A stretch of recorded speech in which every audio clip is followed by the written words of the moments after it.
ॐ भूर्भुवः स्वः तत्सवितुर्वरेण्यं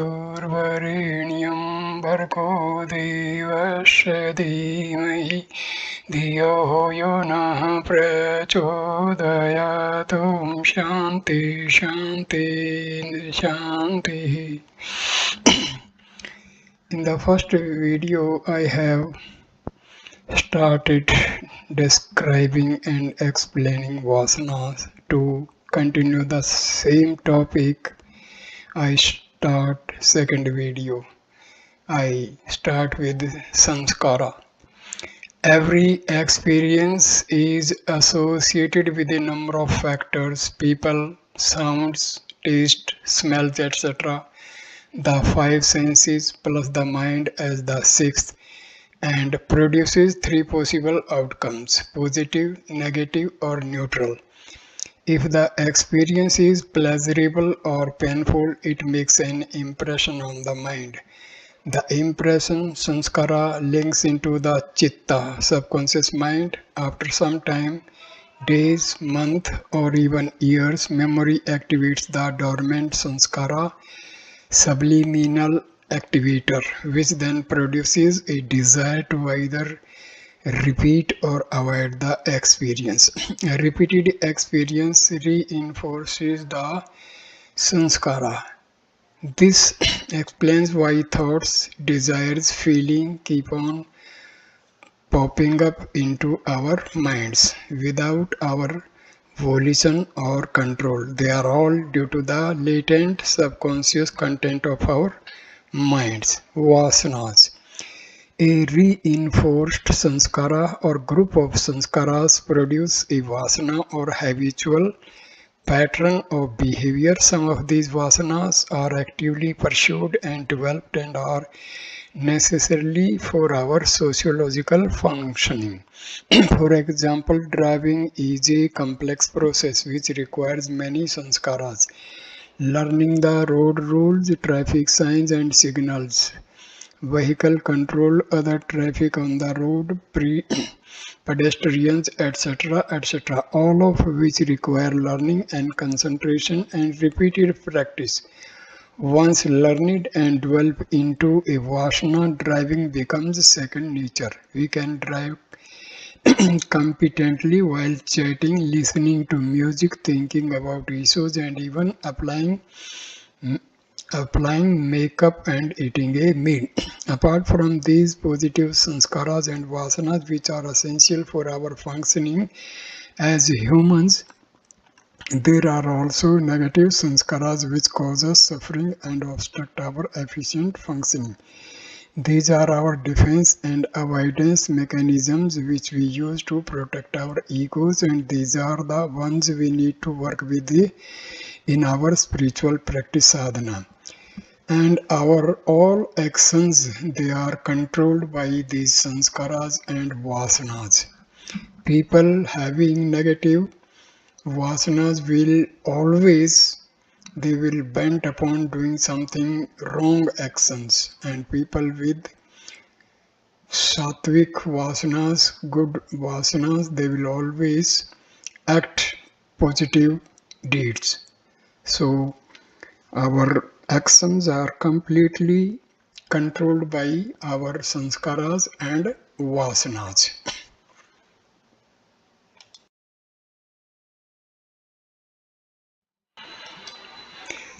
So, as in my first video I have described vasanas from talks with Ramana Maharishi, now I again take up the topic with talk number 431. A Telugu gentleman stood up and asked, "The mind is said to be pure when all its vasanas are wiped out. It is also the finality. When there is something to be gained, is it not duty?" Mercy. Let the mind be first made pure. If the same question arises thereafter, the answer may then be sought. Talk number 439. Dr. Rama asks, Brahma being pure, how can Maya arise from him and veil him also? Vasishtha replies, In pure mind associated with strong dispassion, this question will not arise. Of course, in Advaita, non-dualistic philosophy, there can be no place for Jiva, Isvara and Maya.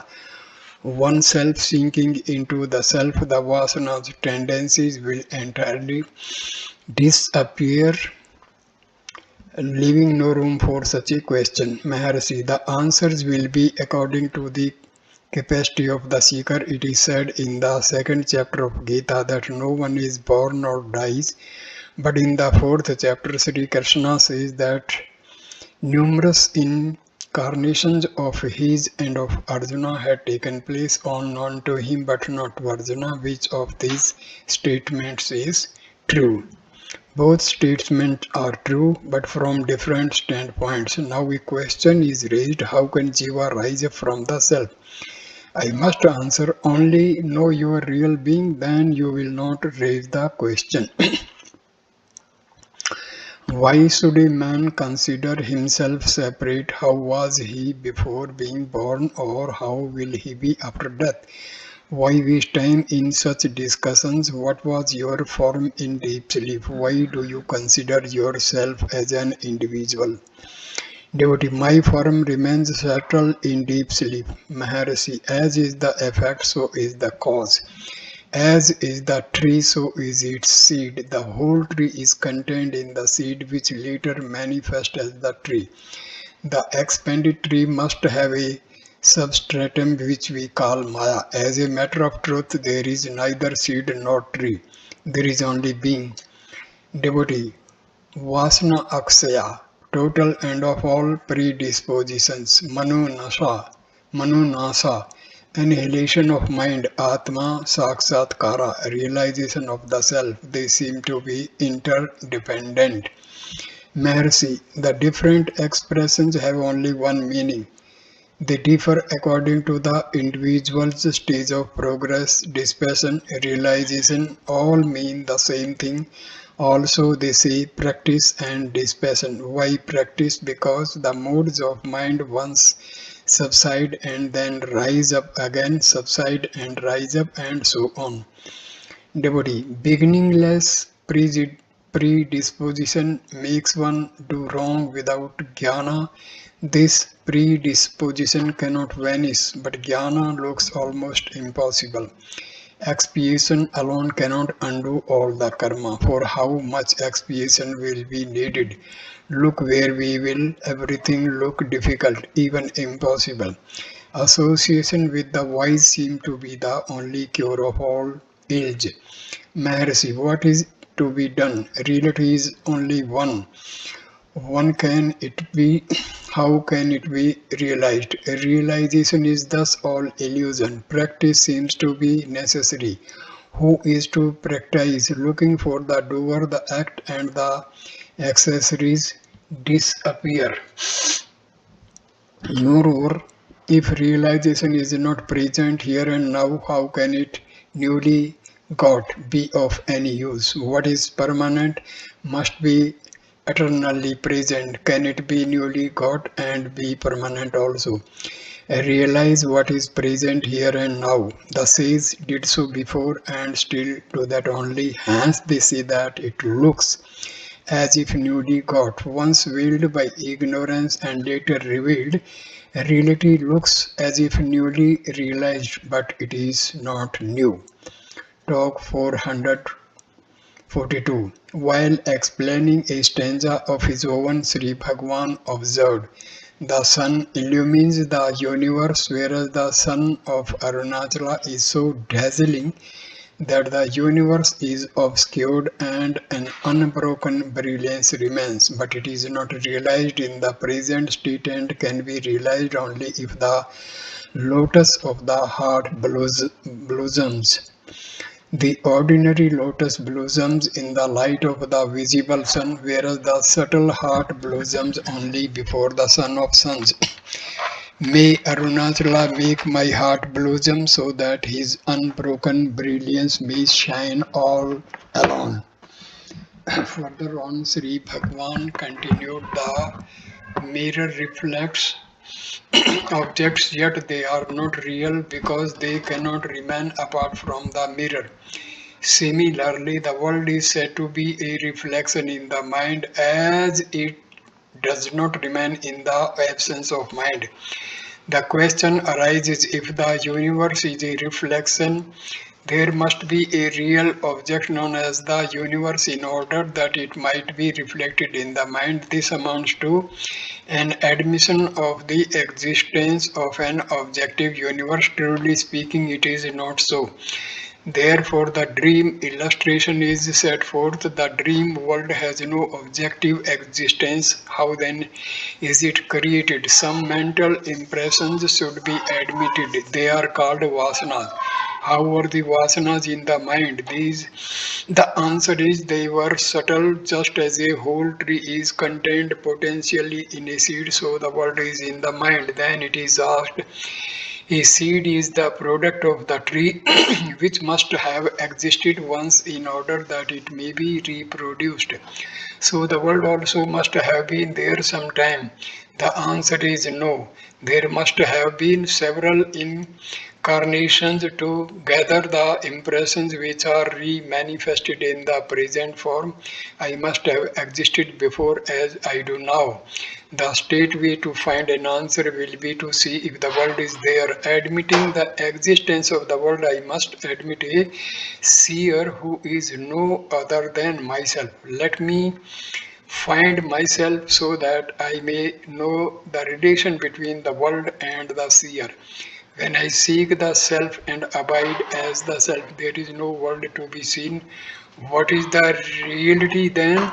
The seer only, and certainly not the world.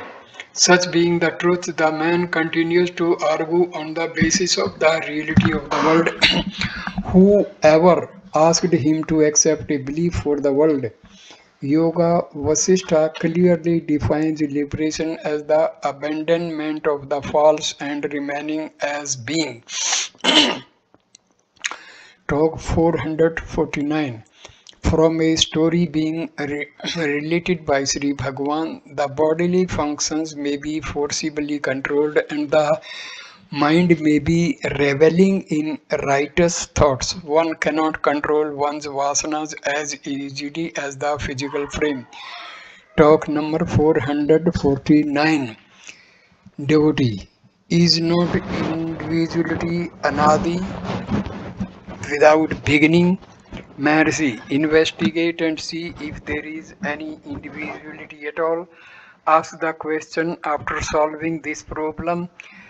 Namalwar says, in ignorance I took the ego to be myself. However, with right knowledge, the ego is nowhere and only you remains as the self.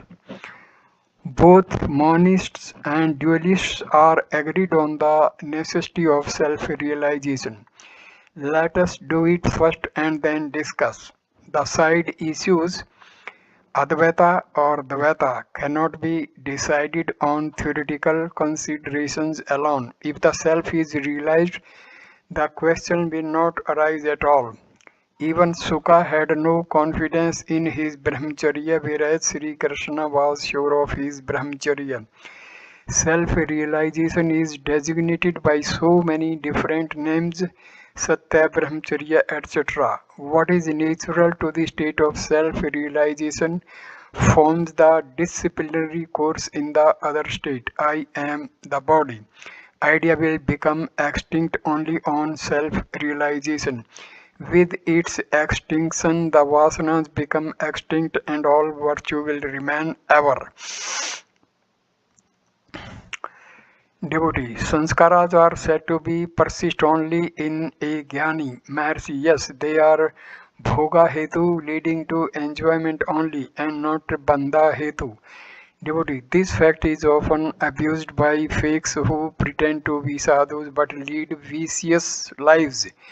They say it is prarabdha, remnant of past karma. How shall we mark off the fakes from the genuine sadhus? Maharshi, the one who has given up the idea of being the doer cannot repeat, this is my prarabdha. The Gyanis lead different lives is true for the benefit of others. The Gyanis cannot make use of this in explanation of their lives and conduct. Talk number 515. Devotee. In the explanation given yesterday, it is said that the removal of avarna results in the annihilation of the karna sarira. That is clear. But how is the gross body considered to fall off too? Maharshi, the vasanas are of two kinds, bandha hetu causing bondage and bhoga hetu only giving enjoyment. The Jnani has transcended the ego and therefore all the causes of bondage are inoperative. Bandha hetu is thus at an end and prarabdha, past karma remains as bhoga vasana to give enjoyment only. Therefore, it was said that the Sukshma Sarira alone survives Jnana. Kevala says that Sanchita karma, stored karma, is at an end simultaneously with the rise of Jnana, that Agami karma now collecting is no longer operative owing to the absence of the sense of bondage, and that prarabdha will be exhausted by enjoyment, bhoga only. Thus the last one and in course of time and then the gross body also falls away with it. Sarira Traya, the three bodies, and Karma Traya, the three karmas, are mere phrases meant for the delectation of debaters. A jnani is not affected by any of them. An aspirant is instructed to find who he is. If he does so, he will take no interest in discussing such matters as above. Find the self and rest in peace. Talk number 562. There is a statement in the book Vichara Sangraha that though a person realizes the self once, he cannot for that simple reason alone become a mukta. He continues to remain a victim of vasanas, latencies. Sri Bhagwan was asked whether the realization referred to was the same as the jnanis, and if so, why there should be a difference in their effects. Maharshi replies, the experience is the same. Every person experiences the self consciously or unconsciously. The Ajnani's experience is clouded by his latencies, whereas the Jnani is not so. The Jnani's experience of the self is therefore distinct and permanent. A practitioner may by long practice gain a glimpse of the reality. This experience may be vivid for the time being, and yet he will be distracted by the old vasanas, and so his experience will not avail him. Such a man must continue his manana and nidhi dhyasana so that all the obstacles may be destroyed. He will then be able to remain permanently in the real state. Talk 569. A mirror as we know it is an insentient object which reflects light. What corresponds to a mirror in an individual? The light of the self-luminous self is reflected on Mahatattva. The reflected light is the mind, ether, or pure mind. This illumines the vasanas, latencies of the individual, and hence the sense of I and this arises. Talk number 586. Devotee. Is there any particular upasana method meditation which is more efficacious than others? Mercy, all upasanas are equally efficacious, but each one takes easily to one kind of upasana which suits his previous vasanas. Talk number 616. Devotee, is the Jivanadi an entity or a figment of the imagination? Maharshi, the yogis say that there is a nadi called the Jivanadi, Atmanadi, or Paranadi. The Upanishads speak of a center from which thousands of nadis branch off. Some locate such a center in the brain and others in other centers. The Garbha Upanishad traces the formation of the fetus and the growth of the child in the womb.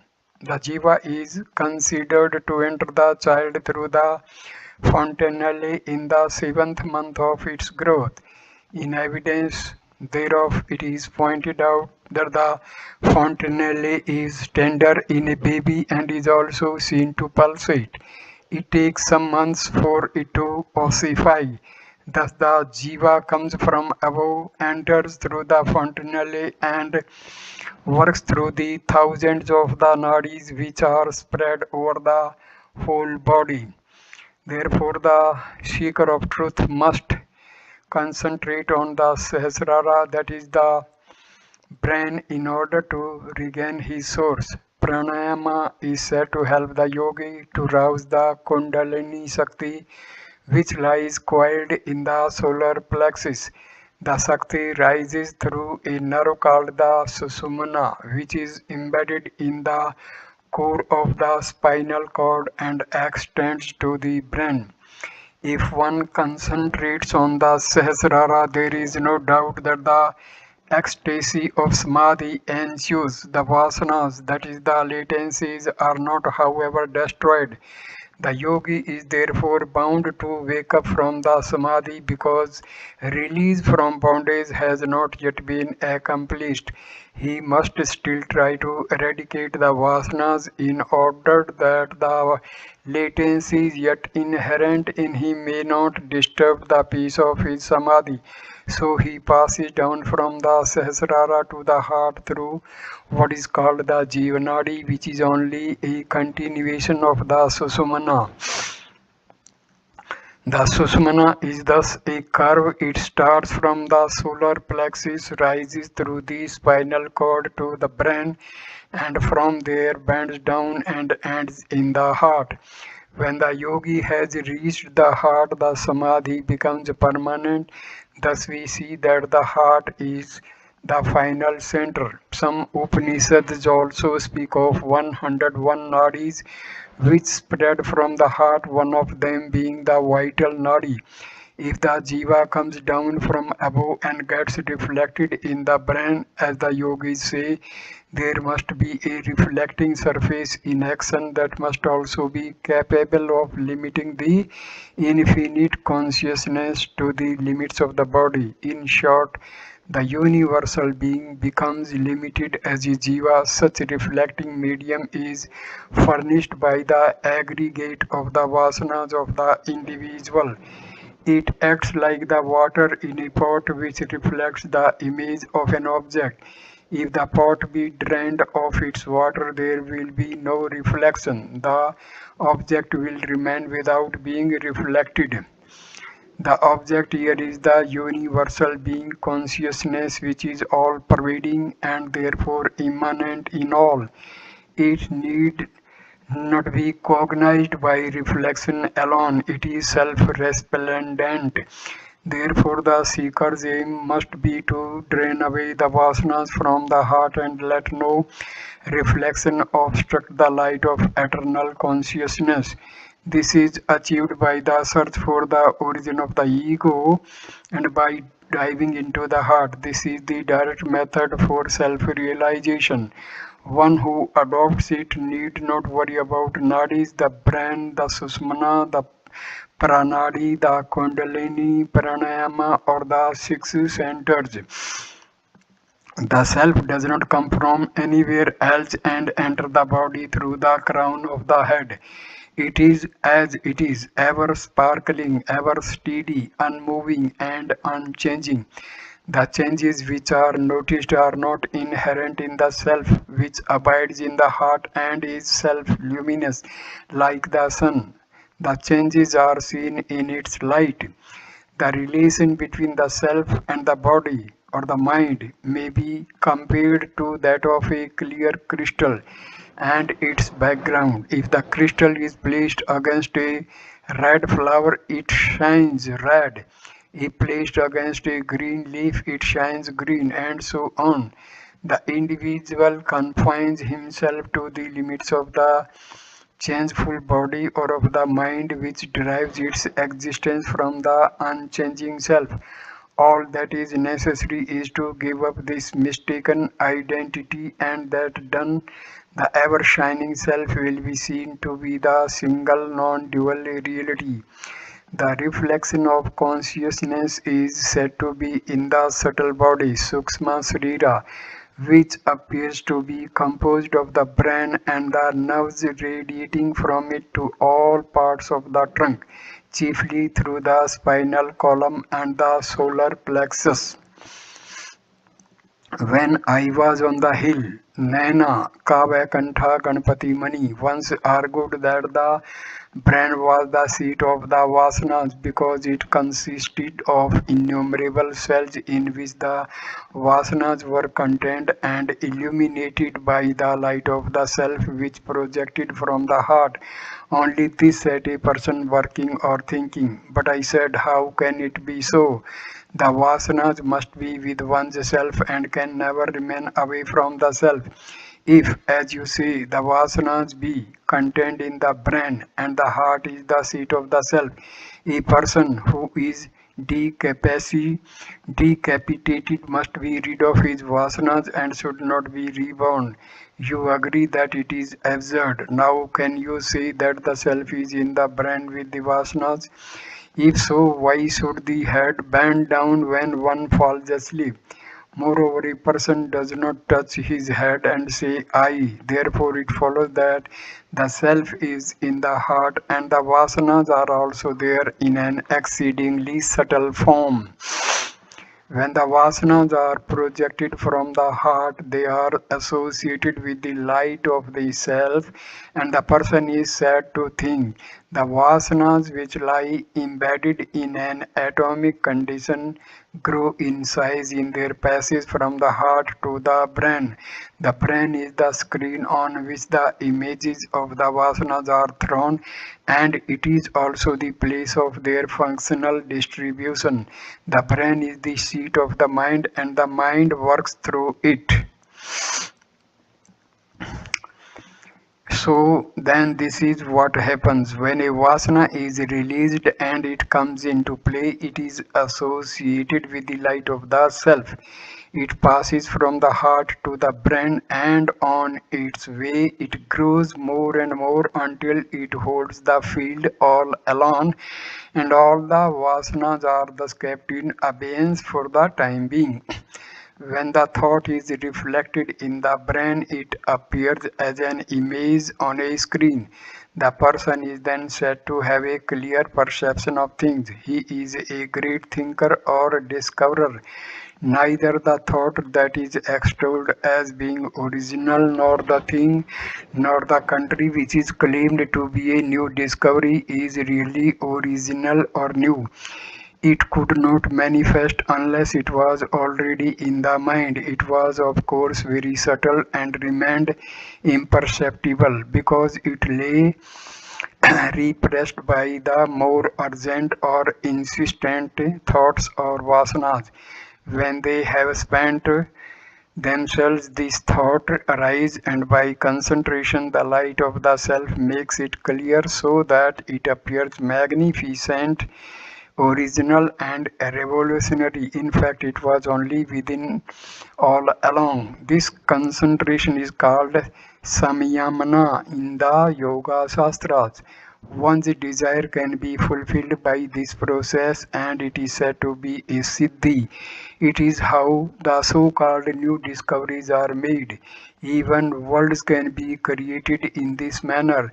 Samayamana leads to all siddhis, but they do not manifest so long as the ego lasts. Concentration, according to yoga, ends in the destruction of the experiencer. Yoga, experience and the world, and then the kondam, former desire get fulfilled in due course. This concentration bestows on individuals even the powers of creating new worlds.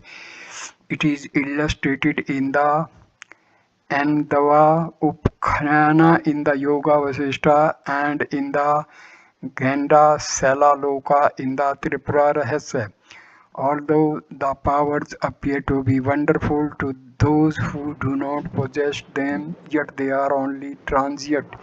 It is useless to aspire for that which is transient. All these wonders are contained in the one changeless self. The world is thus within and not without. This meaning is contained in verses 11 and 12, chapter 5 of Sri Ramana Gita. The entire universe is condensed in the body and the entire body in the heart. Thus, the heart is the nucleus of the whole universe. Therefore, Samyamana relates to concentration on different parts of the body for the different siddhis. Also, the Visva or the Virat is said to contain the cosmos within the limits of the body. Again, the world is not other than the mind is not other than the heart. That is the whole truth. So the heart comprises all. This is what is taught to Svetaketu by the illustration of the seed of a fig tree. The source is a point without any dimensions. It expands as the cosmos on the one hand and as infinite bliss on the other. That point is the pivot. From it, a single vasana starts, multiplies as the experiencer I experience and the world. The experiencer and the source are referred to in the mantra. Two birds exactly alike arise simultaneously. When I was staying in the Sakanda Ashramam, I sometimes used to go out and sit on a rock. On one such occasion, there were two or three others with me, including Rangaswamy Iyengar. Suddenly, we noticed some small moth-like insect shooting up like a rocket into the air from a crevice in the rock. Within the twinkling of an eye, it had multiplied itself into millions of moths which formed a cloud and hid the sky from view. We wondered at it and examined the place from which it shot up. We found that it was only a pinhole, and I knew that so many insects could not have issued from it in such a short time. That is how Ahankara ego shoots up like a rocket and instantaneously spreads out as the universe. The heart is therefore the center. A person can never be away from it. If he is already dead. Although the Upanishads say that the jiva functions through other centers on different occasions, yet he does not relinquish the heart. The centers are simply places of business, Vidya, Vedanta, Chudamani. The self is bound to the heart like a cow tethered to a peg. The movements are controlled by the length of the rope, all its wandering center around the peg. A caterpillar crawls on a blade of grass, and when it has come to the end, it seeks another spot. While doing so, it holds on with its hind legs to the blade of grass, lifts the body, and sways to and fro before it can hold another. Similarly, it is with the self. It stays in the heart and holds other centers also according to circumstances, but its activities always center around the heart. Talk number 617. There are five states for the individual. They are number 1 Jagrat, number 2 Swapna, number 3 Susupti, number 3 Turiya, number 5 Turiyatita. Of these, the Jagrat is the waking state. In it, the Jiva in the Visva aspect and the Lord in the Virat aspect, abiding together in the 8 petals of the heart lotus, function through the eyes and enjoy novel pleasures from various objects by means of all the senses, organs, etc. The five gross elements which are widespread, the 10 senses, the 5 vital ears, the 4 inner faculties, the 24 fundamentals, all these together form the gross body. The Jagrat state is characterized by Sattva Guna denoted by the letter A and presided over by the deity Vishnu. The Swapna is the dream state in which the Jiva in the Tejasa aspect and the Lord in the Hiranyagarbha aspect abiding together in the corolla of the heart. Lotus function in the neck and experience through the mind the results of the impressions collected in the waking state. All the principles, the 5 gross elements, the will and the intellect, 17 in all together form the subtle body of the dream, which is characterized by the Rajoguna denoted by letter U and presided over by the deity Brahma. So say the wise. The Susupti is the state of deep sleep in which the Jiva in the Prajna aspect and the Lord in the Isvara aspect, abiding together in the stamina of the heart lotus, experience the bliss of the Supreme by means of the subtle avidya, nescience. Just as a hen, after roaming about in the day, calls the chicks to her and folds them under her wings and goes to rest for the night, so also the subtle individual being, after finishing the experiences of the Jagrat and Swapna for the time being, enters with the impressions gathered during those states into the causal body, which is made up of nescience characterized by Tamoguna denoted by the letter M and presided over by the deity Rudra. Deep sleep is nothing but the experience of pure being. The 3 states go by different names, such as the 3 regions, the 3 forts, the 3 deities, etc. The being always abides in the heart, as stated above. If in the Jagrat state the heart is not relinquished, the mental activities are stilled and Brahma alone is contemplated. The state is called the Turiya. Again, when the individual being merges in the Supreme, it is called the Turiyatita.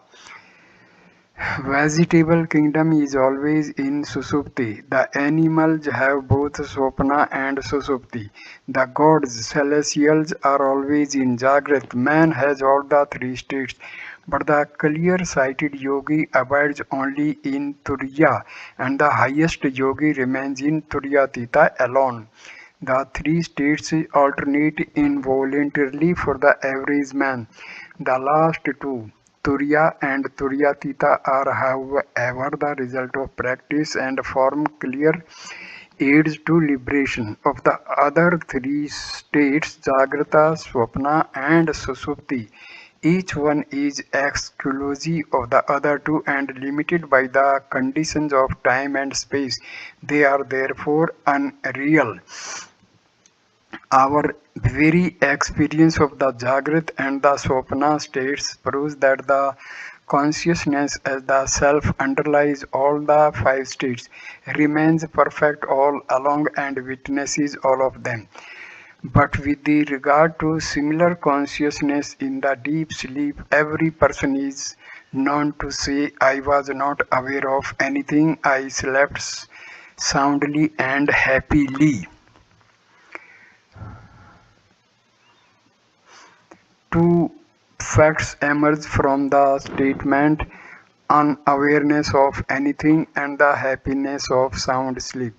Unless these existed and were experienced in sleep, they could not find expressions by the same person in the waking state. Inference also leads to the same conclusion, just as the eye sees the darkness which remains enveloping and objects, so also the self sees the darkness of nescience which remained covering the phenomenal world. This darkness was experienced when it, the self, emerged in dots of supreme bliss, shone a thrice and fleeted away in such fine subtlety as the rays of the moon which peer through the waving foliage. The experience was, however, not through any media such as the senses of the mind, but bears out the fact that consciousness does exist in deep sleep. The unawareness is owing to the absence of relative knowledge and the happiness to the absence of seething thoughts. If the experience of bliss in deep sleep is a fact, how is it that no one among all the human beings recollects it? A diver who has found the desired thing underwater cannot make his discovery known to the expectant persons on the shore until he emerges from the water. Similarly, the sleeper cannot express his experience because he cannot contact the organs of expression until he is awakened by his vasanas in due course. Therefore, it follows that the self is the light of Sat Chit Ananda. Vishwa, Tejasa, and Prajna are the denominations of the experiencer in the waking, dream, and deep sleep states, respectively. The same individual underlies all of them. They do not therefore represent the true self, which is pure Sat Chit Ananda. The experience in deep sleep was said to be the bliss of Brahma. It is only the negative aspect of such blisses, as it is the result of the absence of thoughts. Moreover, it is transitory. Such bliss is only the abhyasa, the counterfeit of supreme bliss. It is not different from the blissful feeling of sensual pleasures. In deep sleep, the prajna is said to be united with the self, so the individuality is potential in sleep. The self the self is the basis of all the experiences. It remains as the witness and sport of them all. The reality is thus different from the three states: the waking, the dreams, and the deep sleep. Talk number 623. Sri Bhagwan said to another devotee that there are five states. Number one, sleep. Number two, before waking, a state free from thoughts. Number three, sense of happiness of that freedom from thoughts. Rasavada. Number four, the internal moment of the vasanas. Kasya. And fifth, complete waking with distraction vikshepa. The second of those should be made permanent. Talk number 625. Miss Marston, an English lady visitor. I have read Who Am I? While inquiring who the I is, I cannot hold it for any length of time. Secondly, I have no interest in the environment, but yet I have hopes that I shall find some interest in life. Mercy, if there are no interest, it is good. The interpreter points out that the questioner hopes to find some interest in life. Mercy. That means there are those vasanas. A dreamer dreams a dream. He sees the dream world with pleasures, pains, etc. But he wakes up and then loses all interest in the dream world. So it is with the waking world also. Just as the dream world, being only a part of yourself and not different from you, ceases to interest you, so also the present world would cease to interest you. If you awake from this waking dream samsara and realize that it is part of yourself and not an objective reality, because you think that you are apart from the objects around you, you desire a thing, but if you understand that the thing was only a thought form, you would no longer desire it. All things are like bubbles on water. You are water and objects are the bubbles. They cannot exist apart from the water, but they are not quite the same as the water. So I end this video here. Please like, comment and share the video and subscribe the channel. Thanks a lot. Namaskar, my dear friends.